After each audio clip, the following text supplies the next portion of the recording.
Good morning, and welcome to the Adult Bible Study offered by St. Cloud Presbyterian Church. Today's lesson is titled An Executed Scoundrel, and we're going to be looking at the entire book of Esther, or the life of Queen Esther. Next week's lesson, if you want to read the scripture ahead of time, is coming from Zephaniah chapter 3. Okay. After serving nearly 25 years for the murder of his wife, 57-year-old Michael Morton walked out of the Texas prison a free man after DNA evidence proved that he wasn't innocent of the crime. He was released on October 4, 2011, and was officially exonerated of that crime on December 19, 2011. The DNA evidence pointed to a man named Mark Norwood. Norwood had a long criminal history, and he was living in the area at the time of Christine Morton's murder. During the investigation, it was also discovered that a hair that was found at the scene of the murder of Deborah Baker, that had occurred 2 years after Morton's wife was killed, also belonged to Norwood. This led Texas Supreme Court to order an investigation into Morton's case to determine whether or not there was any misconduct on the part of the judge, Ken Anderson, who was the state prosecutor at the time.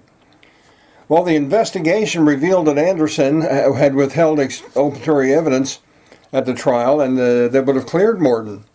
So they charged Anderson with criminal contempt and tampering with evidence. After a plea deal, he only served 10 days in jail. Then he resigned his position as a district court judge, and he was stripped of his law license for life. Many people felt that Anderson got off easy, but this was the first time that a prosecutor was actually held accountable for his misconduct. But I will admit that a stiffer sentence may have acted as a deterrent for other prosecutors to not do the same thing. Well, we should become outraged when we see a miscarriage of justice or an abuse of power, and all the more when they involve officials who have been entrusted with maintaining a just society. We saw that after the death of George Floyd at the hands of a Minnesota police officer. Well, in today's lesson, we're going to look at the book of Esther, and we'll identify a corrupt and prejudiced government official who abused his power in an attempt to exterminate God's people. Little did this man know that certain Jews were in a position to stop his criminal plans. Now, I'm going to take a few minutes to give you some background history that led up to the book of Esther. As most of you know, I happen to like history, but if you don't, just hang in there with me for a few minutes. History is what gives us the context for the scripture we're looking at.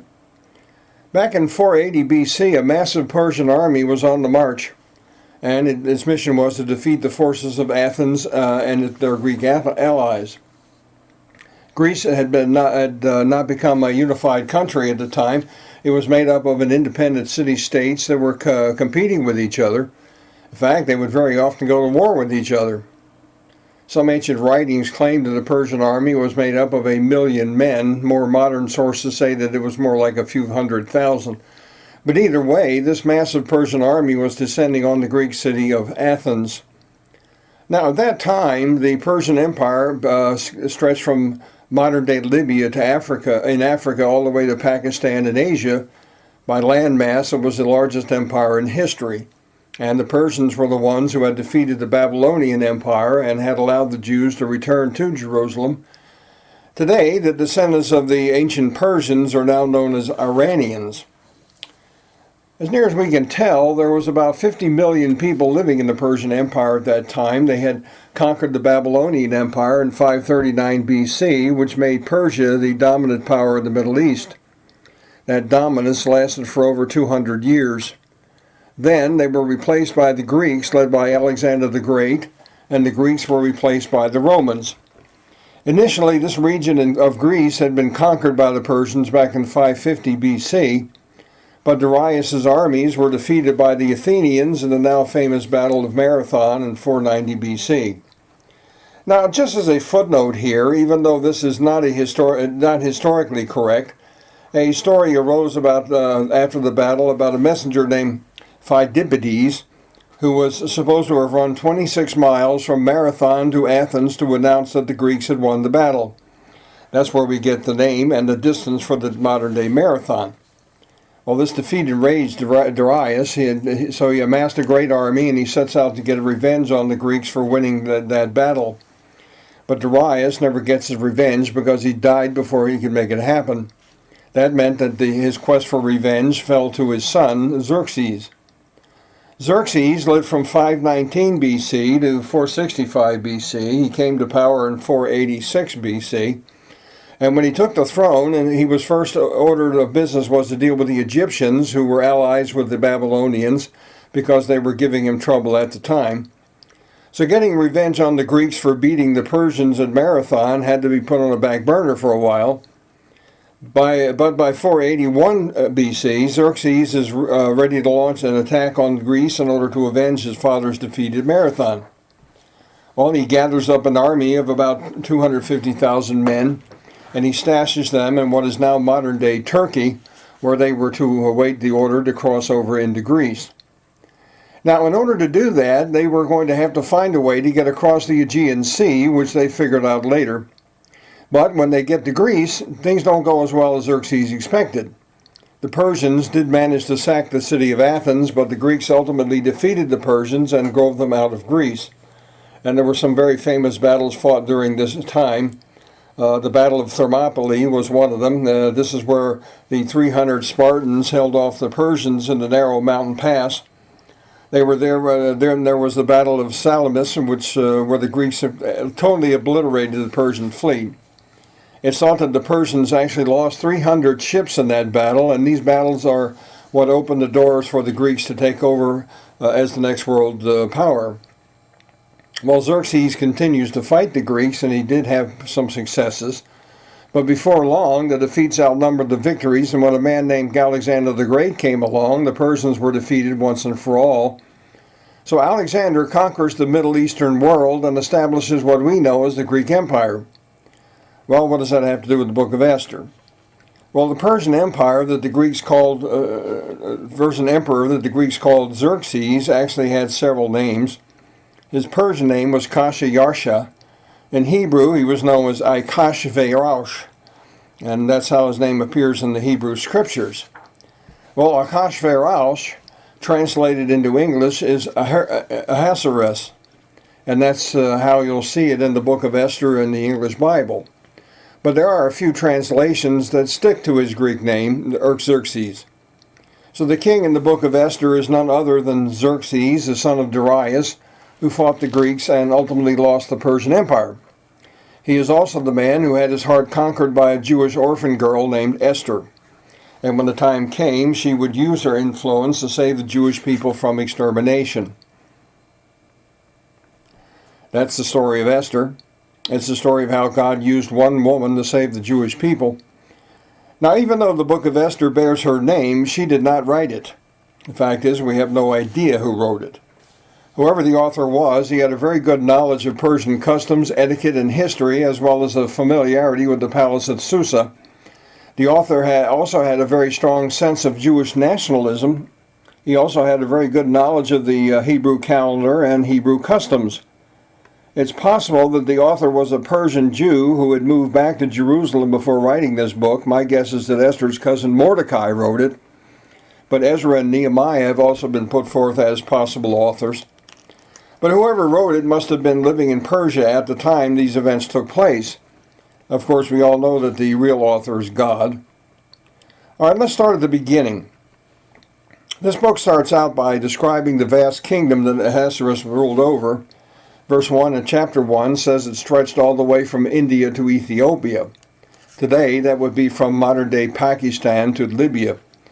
Now, not only is his son Darius, he is the son of Darius, he is the grandson of Cyrus the Great, who was the king that allowed the Jews to return to Israel after their exile in Babylon. When that happened, a lot of Jews did return to Israel, and they rebuilt Jerusalem as well as the temple, but there was a lot of Jews who stayed where they were. A lot of them had been born in either Assyria or Babylon, and they decided to stay there. Well, in the third year of his reign, Ahasuerus called all of the leaders of the empire to a summit meeting that was to be held at the capital city of Susa. That city was also called Shushan. This happened in 483 BC. This was the strategic planning meeting that was supposed to prepare the Persians for the invasion of Greece. Well, this meeting lasted 180 days, and the king was very confident that he would be able to defeat the Greeks, but he had to convince everyone else that he had the resources to do it.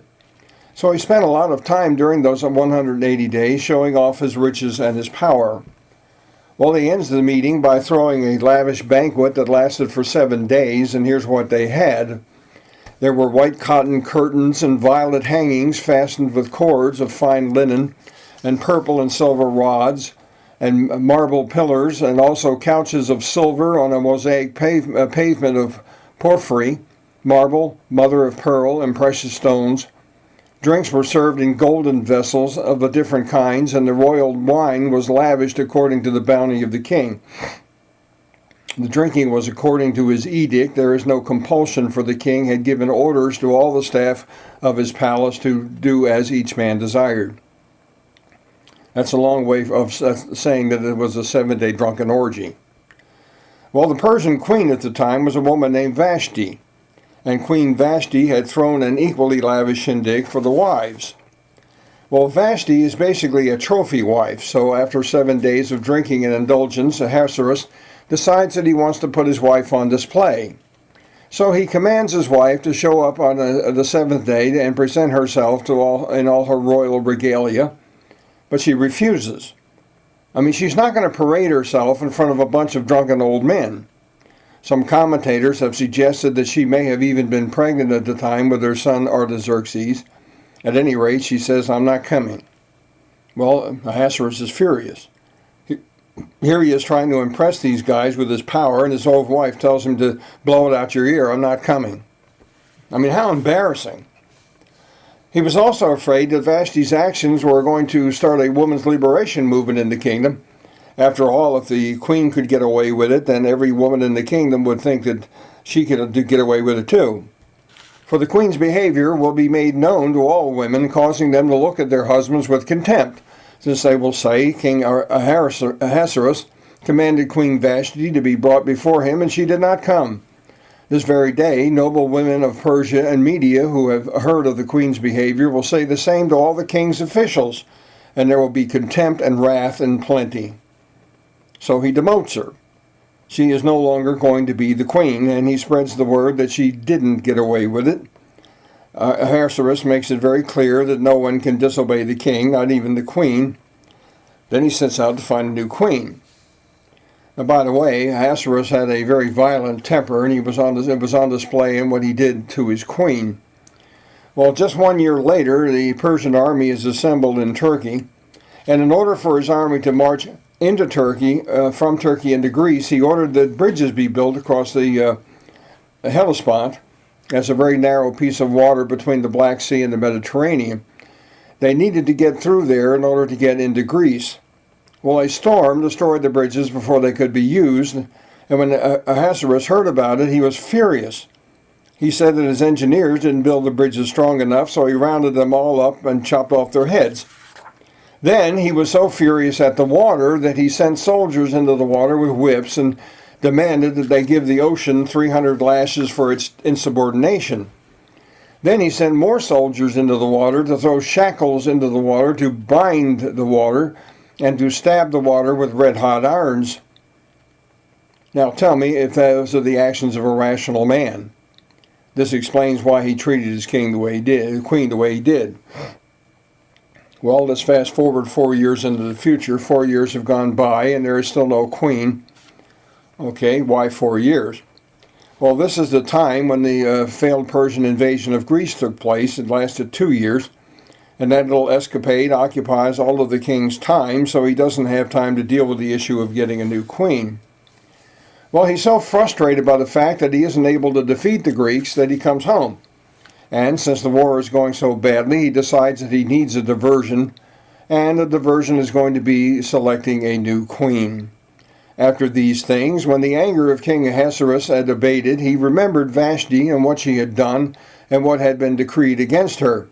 Then the king's young men who attended him said, "Let beautiful young virgins be sought out for the king, and let the king appoint officers to gather all the beautiful young virgins of the harem in Susa, the citadel, under custody of Haggai, the king's eunuch, who was in charge of the women. Let their cosmetics be given them, and let the young women who pleases the king be queen instead of Vashti. This pleased the king, and he did so. This is going to be an empire-wide beauty contest. And we can assume that since there were about 50 million people in the Persian Empire, that there would be at least 25 million women to choose from. Well, at this point, we're introduced to the two main characters of the story. These people are cousins, and they also live in Susa. They are descendants of the original Jewish captives that were taken to Babylon by Nebuchadnezzar almost a century earlier. The older of the two was a man named Mordecai. He was about 15 years older than his younger cousin, who was an orphan girl named Esther. Both of her parents were dead, so she had been raised by her cousin Mordecai. Well, Esther just happened to be gorgeous, and that fact didn't go unnoticed by the king's officials. So she was taken as part of the group that was going to the palace to compete for the position of queen. The historian Josephus says that about 400 girls were taken to the palace, and they were to live there for a year. This will allow them to sort of work on themselves for that year. Since none of them were royalty, they all had to be trained in how royals were expected to look and act in the imperial court.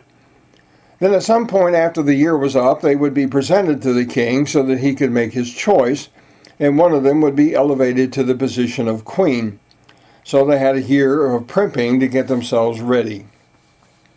Seems to be a little excessive to me. I mean, why would it take them a whole year to get fixed up? But these girls had a year of beautification. That way they could look as beautiful as possible, they could smell as good as possible, and they could use incense and cosmetics to enhance their skin and hair. So they were to attend the king's finishing school for 1 year. And after they graduated, each of them would have one opportunity to make an impression on the king and try to get him to make them his queen. At this point, Esther is probably in her 20s. She has completed her year-long training, and it's her turn to appear before the king. And when Esther was taken to King Ahasuerus into his royal palace in the 10th month, which is the month of Tebeth, in the 7th year of his reign, the king loved Esther more than all the other women, and she won grace and favor in his sight more than all the other virgins, so that he set the royal crown on her head and made her queen instead of Vashti. Esther must have been a very special lady. After you've seen hundreds of women, they must all be a blur by then. But Esther stood out above all of them. Then the king gave a great feast for all his officials and servants. It was Esther's feast. He also granted a remission of taxes to their provinces and gave gifts with royal generosity. This is a real Cinderella story. Esther stole the king's heart. And Esther, a poor Jewish orphan, a girl of a conquered people, had become the queen of the Persian Empire. That was the highest position that any woman could have attained in the entire world at that time. And that wasn't a coincidence. There was a greater power than Ahasuerus at work here. God is orchestrating this for his own purposes. I think it is significant that Mordecai had advised Esther not to tell anyone that she was Jewish because there was so much anti-Semitism in the Persian Empire at that time. When you listen to certain members of our Congress today, you'll see that this anti-Semitism is still alive and well today. But Esther will reveal that she's Jewish at the necessary time. So Esther is now the queen.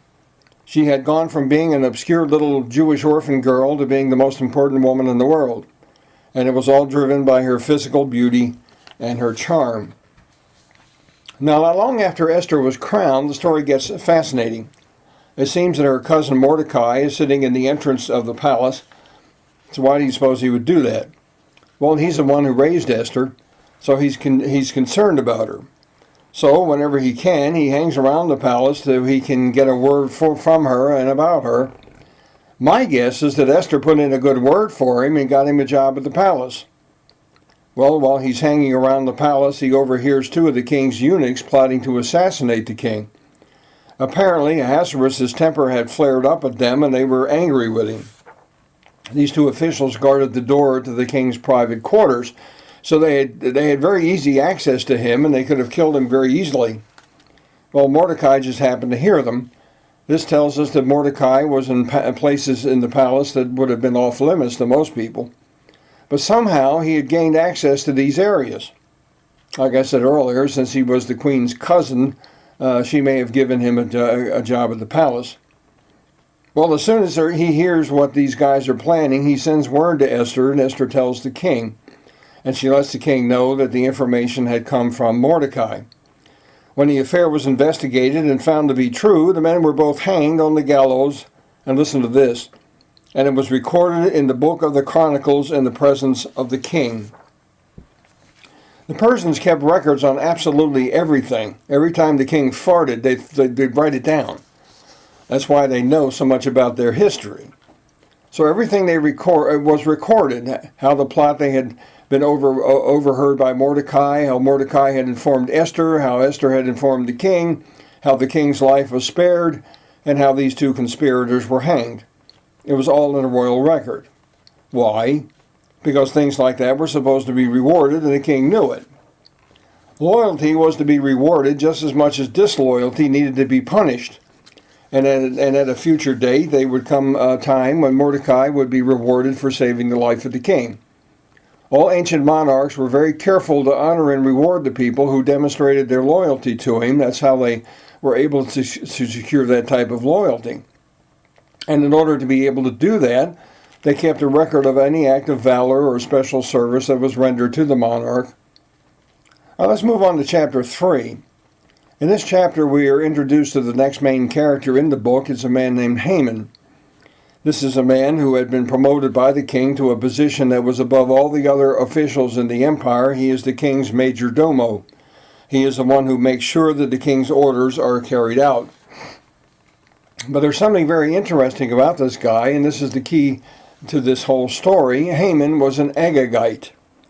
Well, that fact was so important that it's repeated over and over in this book.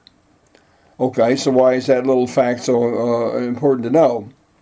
It's important to know because it's the source of Haman's hatred for Mordecai in particular, as well as the Jewish people in general. And to understand this, we need to set the Wayback Machine to a time about 1,000 years earlier. The Israelites came out of Egypt around 1445 BC, and in the 7th chapter of Exodus, they're attacked by the Amalekites. The Amalekites were the descendants of Jacob's brother Esau. Now, because they had attacked the Jews, God cursed the Amalekites, and as a part of that curse, it says in Deuteronomy chapter 28 that someday the Amalekites are going to be extinct. Well, 400 years later, God decides that it's time to fulfill that curse. So in 1 Samuel, God orders King Saul to totally destroy the Amalekites, but Saul disobeys God. He was supposed to kill all of the Amalekites, including the king, but he doesn't. Instead, he allows some Amalekites to escape, and he captured the king in order to parade him around as a prize. And that king's name was Agag. Well, as a result of his disobedience, God removed Saul's family from the throne. And the prophet Samuel stepped in, and in 1 Samuel chapter 15, he took a sword and he cut Agag up into little pieces. Well, Haman was an Agagite. He was apparently a descendant of Agag that had escaped being killed. And almost 1,000 years later, Haman knew his family history, and he knew that it was a Jewish prophet named Samuel that had hacked his royal ancestor to pieces. And to make matters worse, Mordecai is a descendant of Kish, and Kish was from the tribe of Benjamin. And Saul, the Jewish king that destroyed the Amalekites, was also from the tribe of Benjamin. They knew their history. And there was a deep-seated animosity between the descendants of Saul and the descendants of Agag. And after almost 1,000 years, the hatred between Haman and the Agagite and Mordecai the Benjaminite had not been forgotten. Well, this hostility breaks out in chapter 3. Look at verse 2. And all the king's servants who were at the king's gate bowed down and paid homage to Haman, for the king had so commanded concerning him. But Mordecai did not bow down or pay homage. Haman had been elevated to a position of power that was only second to the king's power. And the king had commanded that everyone was to bow down to him whenever they saw him, but Mordecai refused to do it. He had nothing but animosity toward this cursed descendant of the Amalekite king, Agag. Then the king's servant, who were at the king's gate, said to Mordecai, "Why do you transgress the king's command?" And when they spoke to him day after day, and he would not listen to them, they told Haman in order to see whether Mordecai's words would stand, for he had told them that he was a Jew. And when Haman saw that Mordecai did not bow down to him, Haman was filled with fury. But he disdained to lay hands on Mordecai alone, so as they had made known to him the people of Mordecai, Haman sought to destroy all the Jews, the people of Mordecai, throughout the whole kingdom of Ahasuerus. Well, when Haman heard that Mordecai had refused to bow down to him, he was furious, and after they told him that Mordecai was a Jew, and instead of just going to Mordecai, he decided to kill every Jew in the empire. Well, in order to determine which would be the best day to do this, Haman goes to the astrologers and the fortune tellers.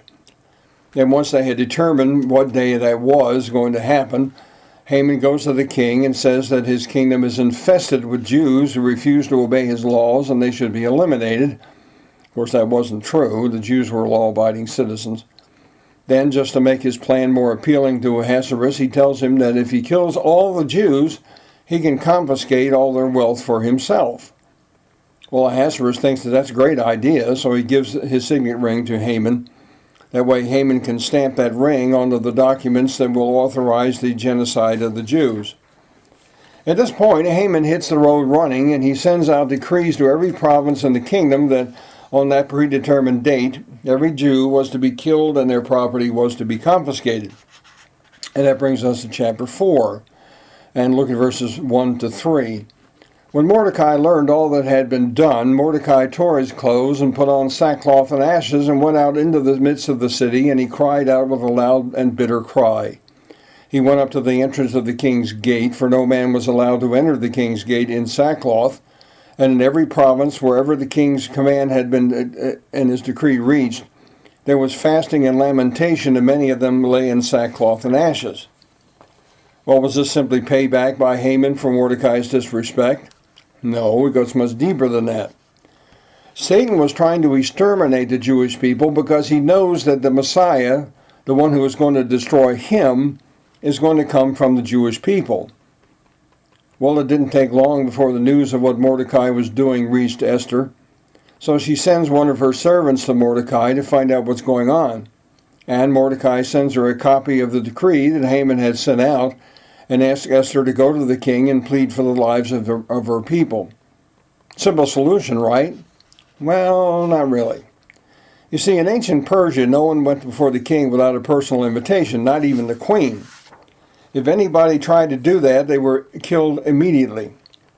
The only exception was if the king held out his golden scepter to them, they would be allowed to enter. And Esther hadn't been invited to see the king in over a month.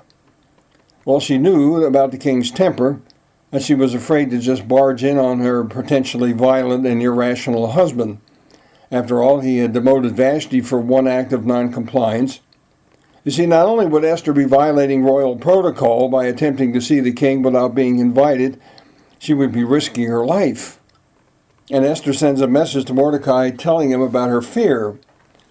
Well, Mordecai sends back a message reminding her that she is also Jewish, so she shouldn't expect to be spared from this decree just because she happens to live in the palace. He says, "For if you keep silent at this time, relief and deliverance will rise for the Jews from another place, but you and your father's house will perish, and who knows whether you have not come to the kingdom for such a time as this." Even if Esther refused to go to the king and plead their case, Mordecai fully expected God to at least save the remnant of the Jewish people. But since they were at the palace, all the Jews who were living in Susa, including her, would be among the first ones to be killed. And he suggests to Esther that the reason that God may have allowed her to become the queen in the first place was so that she would be there to save the Jews. So Mordecai acknowledges God's sovereignty. He affirms his confidence in the revelation of God that he would preserve his people. But he also understands that he and Esther, as well as many of the other Jews in the empire, would die if she doesn't act. Well, in verse 15 and 16 of chapter 4, Esther embraces her divinely granted role. Then Esther told them to reply to Mordecai, Go gather all the Jews to be found in Susa, and hold a fast on my behalf, and do not eat or drink for 3 days, night or day. I and my young women will also fast as you do. Then I will go to the king, though it is against the law, and if I perish, I perish." Now Esther doesn't mention prayer, but she does mention fasting, and the two do go together. And her maids were probably other Jewish girls who had joined her in that prayer. Well, after the 3 days of fasting and prayer, she approaches the throne. This must have been a very tense moment. A few seconds that she had to wait to see if he would extend his scepter to her must have seemed like hours. But at last the king extends his scepter to her. And when the king saw Queen Esther standing in the court, she won favor in his sight. And he held out to Esther his golden scepter that was in his hand. Then Esther approached and touched the tip of the scepter. And the king said to her, "What is it, Queen Esther? What is your request? It shall be given to you, even to the half of my kingdom." Do you get the impression that he really likes her? Well, she doesn't want any of his kingdom. I mean, after all, she's happy laying around the palace and doing nothing all day long. Well, her request is a very simple one. She wants the king to spare the lives of her people. But she doesn't come right out and ask for that. And Esther said, "If it please the king, let the king and Haman come today to a feast that I have prepared for the king." Then the king said, "Bring Haman quickly, so that we may do as Esther has asked." So the king and Haman came to the feast that Esther had prepared. And as they were drinking wine after the feast, the king said to Esther, "What is your wish? It shall be granted you. And what is your request? Even to the half of my kingdom it shall be filled." Then Esther answered, "My wish and my request is, if I have found favor in the sight of the king, and if it please the king to grant my wish, let the king and Haman come to the feast that I will prepare for them, and tomorrow I will do as the king has said." So the king calls Haman, they go to Esther's banquet. Well, after a few glasses of wine, the king asked Esther to tell him what she wants, and the plan was to expose Haman's plot right then, but apparently something happens, and Esther feels that this was not the right time to do that.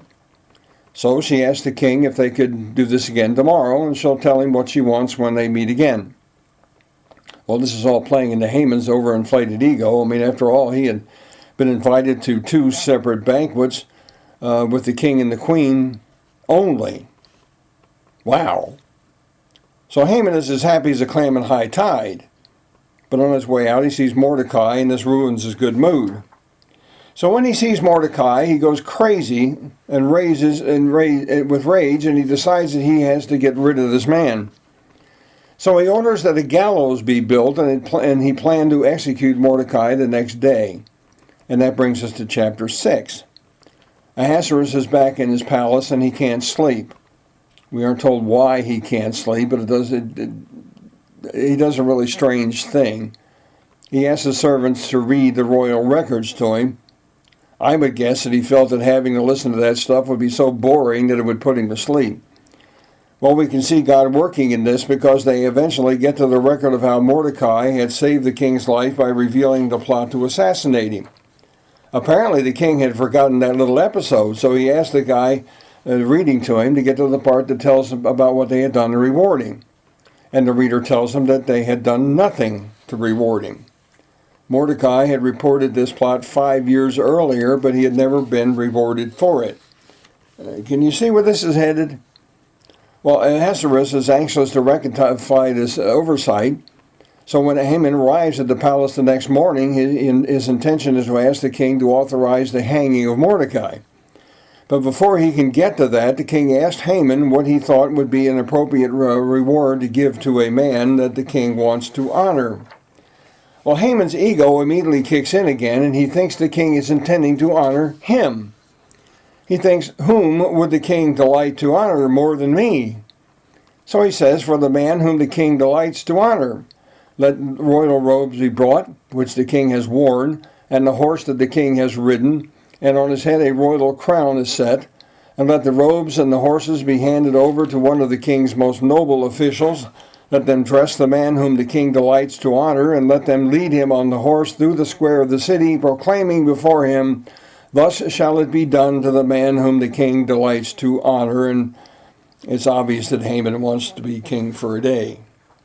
Well, surprise, surprise. As Haman is waiting for his reward, the king reveals who he wants to honor.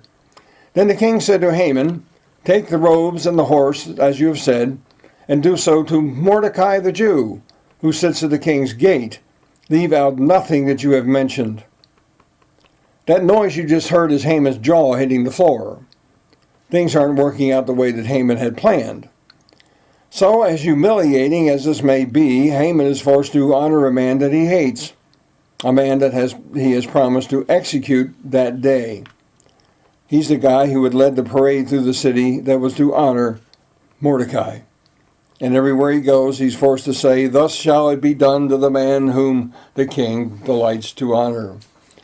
Well, when the parade is over, Mordecai returns to his place at the king's gate.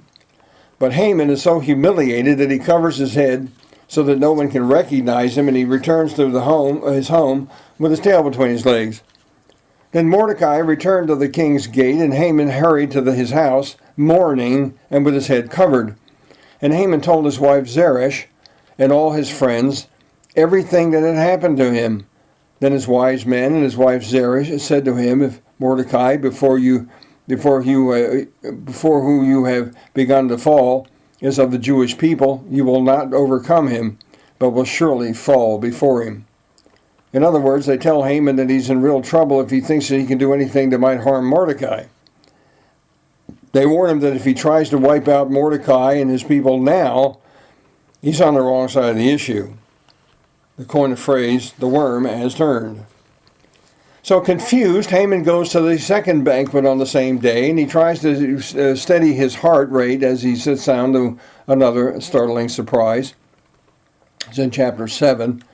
Once again, they're drinking wine after the meal, and the king asked Esther what she wants. And she says, "If I have found favor in your sight, O king, and if it pleases the king, let my life be granted me for my wish, and my people for my request. For we have been sold, I and my people, to be destroyed, to be killed, to be annihilated. If we had been sold merely as slaves, men and women, I would have been silent, for our affliction is not to be compared with the loss to the king." Well, Haman is still sitting at the table, and he can almost feel the noose tightening around his neck. He had no idea the queen was a Jew. Well, Ahasuerus can't believe what he's hearing. Who would be so stupid as to threaten the queen's life? That would be the height of treason. The king is furious. The king, Ahasuerus, said to Queen Esther, "Who is he? And where is he who has dared to do this?" Then Esther points a finger at Haman and says, "A foe, an enemy, the wicked Haman." Then Haman was terrified before the king and the queen. All I can say is the king is furious. He remembers the empire-wide edict that Haman had got him to authorize about 2 months earlier. And he can now see how Haman had misrepresented the Jewish people as a potential threat to the kingdom. Haman had tricked him into signing a decree to threaten the life of the queen as well as the man who had once saved his life. So the king jumps up and he goes out into the palace garden, but Haman stays behind and begs Esther for his life. He falls down on the couch where Esther is sitting and probably grabs her as he's pleading for his life. Well, the king walks back in time, just in time to see Haman falling on the couch where Esther is sitting and grabbing her. And to him, it looks like he's attacking Esther. Now, having multiple wives and concubines was a common practice in the ancient world, especially among the nobility. In those days, having a lot of wives and concubines was a way of showing off your wealth. I mean, after all, rich people were the only ones who had enough money to take care of all those women. And on the practical side, it was also a way to guarantee that they would have heirs. Wives had a higher ranking than concubines did. Concubines were secondary wives who were there to supply heirs in case the wives turned out to be barren. Wives were to bear legitimate heirs, but there was usually one wife who stood out above the rest, and in the case of the king, she was designated to be the queen. She was the one who would accompany the king on state affairs. She was the most beautiful of all the wives, so she was basically there to be an ornament. Today we would probably call her a trophy wife. Well, all of these women were kept away from any contact with other men. The Arabic word for harem refers to a space that must not be violated. Centuries later, it would be used to describe these women as their living space. Harem etiquette was established by royal edicts. Wives and concubines were not to be seen in public, and they were guarded by eunuchs. They could only leave the harem if they were appropriately covered and had the king's permission. This is why Esther and Mordecai never met face to face.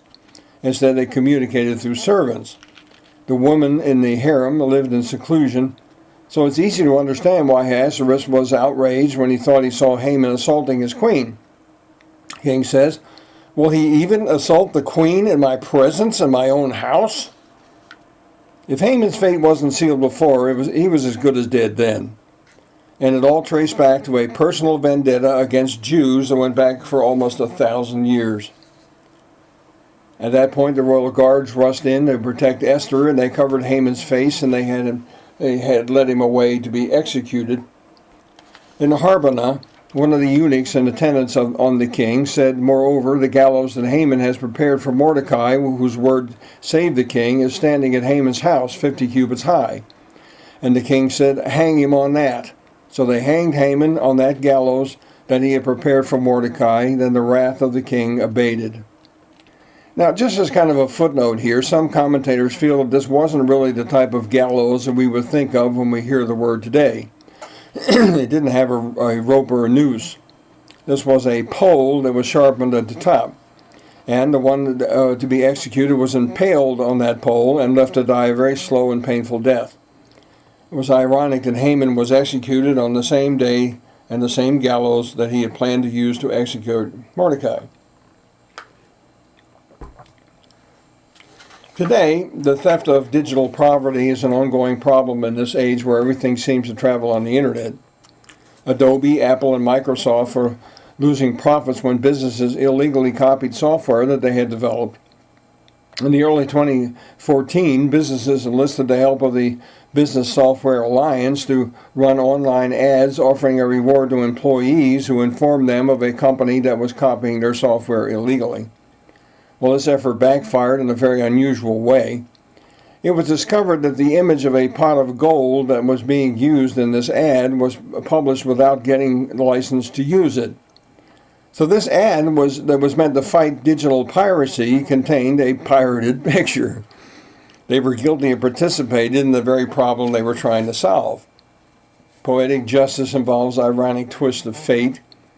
Jesus said, "Judge not that you be not judged, for with the judgment you pronounce you will be judged, and with the measure you use it will be measured to you." Jesus' warning about this still applies today. If you judge others using a stricter standard than God uses, you are going to be judged using that same standard. Well, what a difference a day makes. 24 hours earlier, Haman was on top of the world, but that was yesterday. Today, his evil plan catches up to him. So Haman is executed on the same gallows that he had planned to use to execute Mordecai. On that day, King Ahasuerus gave the Queen Esther the house of Haman, the enemy of the Jews, and Mordecai came before the king, for Esther had told what he was to her. And the king took off his signet ring, which he had taken from Haman, and gave it to Mordecai, and Esther set Mordecai over the house of Haman. At this point, Esther tells the king that Mordecai is her cousin, and that he was the one who had raised her, after her parents had died. So Ahasuerus calls Mordecai into the throne room, and he gives him a big promotion. He gives Mordecai the signet ring that he had given Haman earlier. Mordecai was to be the major domo to the king of Persia in the same way that Daniel was to the king of Babylon. He was to be the one whose job it was to implement the king's orders. This gave him authority that was second only to the king himself. Then he gives all of Haman's possessions to Esther, and then Esther gives it all to Mordecai. Well, all that was nice, but it didn't solve the problem of the decree that Haman had issued ordering the death of all the Jews in the empire. Once the king issued a decree, even the king himself couldn't rescind it. He had to issue a new decree that would override the previous decree. Then Esther spoke again to the king. She fell at his feet and wept, and pleaded with him to avert the evil plan of Haman the Agagite and the plot he had devised against the Jews. So the king gives Esther the okay to write a decree in his name that it will supersede the order that Haman had sent out. and Mordecai had the signet ring that made it official. That brings us to chapter 9. All of the officials of the provinces and the satraps and the governors and the royal agents also helped the Jews, for the fear of Mordecai had fallen on them. For Mordecai was great in the king's house, and his fame spread throughout all the provinces. For the man, Mordecai, grew more and more powerful. Because the king had elevated Mordecai to such a high position, and they all heard that Haman had been executed, they all knew the king's position concerning the Jews.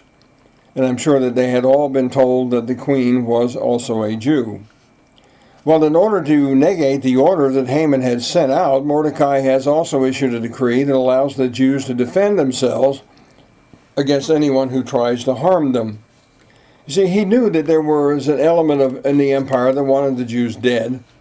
So even after they received the new decree, they may still try to kill all the Jews and then claim that they hadn't gotten the new decree.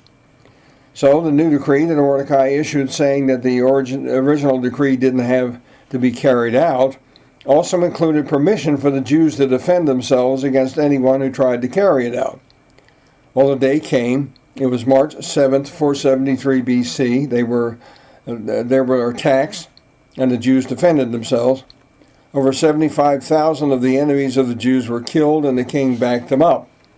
It was a day to remember, but not for the reason that Haman intended it to be remembered.